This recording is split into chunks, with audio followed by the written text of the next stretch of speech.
కొంత కేసీఆర్కు క్రెడిబిలిటీ ఉంటుంది, కొంత ప్రజల్లో క్రెడిబిలిటీ ఉన్నది. ఇంకా సార్ ఆయన ఫామ్ హౌస్లో పడుకున్నా, ఆయనకు ప్రజలకు అందుబాటులోకి రాకపోయినా, ప్రజల సమస్యలపైన డిస్కషన్ చేస్తున్నటువంటి ఆ తరుణంలో అసెంబ్లీకి రాకపోయినా కానీ కొంత ఎంతో కొంత సరే దొంగదో దొరదో ఏదో ఒకటి అయితే దీక్ష చేసిండు. తెలంగాణ రాష్ట్ర సాధనలో ఆయన యొక్క భాగస్వామ్యం కీలకమే కాదనట్లేదు. అయితే కేసీఆర్ ఎప్పుడైతే తప్పుకొని ఇక కొడుకు వైపు అడుగులు నడుస్తూ ఉన్నాయో, కొడుకు వైపు కేసీఆర్ కళ్ళు చూస్తున్నాయో, ముఖ్యమంత్రి పీఠం ఒక కన్నేమో ముఖ్యమంత్రి పీఠం, ఇంకొక కన్నేమో కేటీఆర్ వైపు చూస్తూ ఉంది కేసీఆర్ని.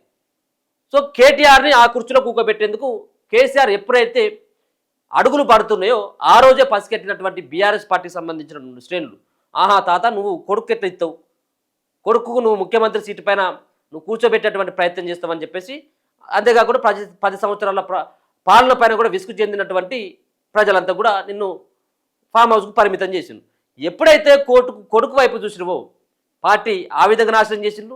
ఇప్పుడు ఏదైతే కొడుకే అన్ని తానే ముందుండి భుజస్కంధాలపైన నేనే వేసుకొని పార్టీని నడుపుతున్నా అని చెప్పేసి విర్రవీక్కుంటూ ప్రచారంలో కానీ ఇంకా మిగతా సంబంధించిన సమావేశాల్లో కానీ ఆయన మాట్లాడేటువంటి తీరులో కానీ దాంతోటే కేసీఆర్ యొక్క పతనం ప్రారంభమైపోయింది. పార్టీ పని కథమైపోయింది.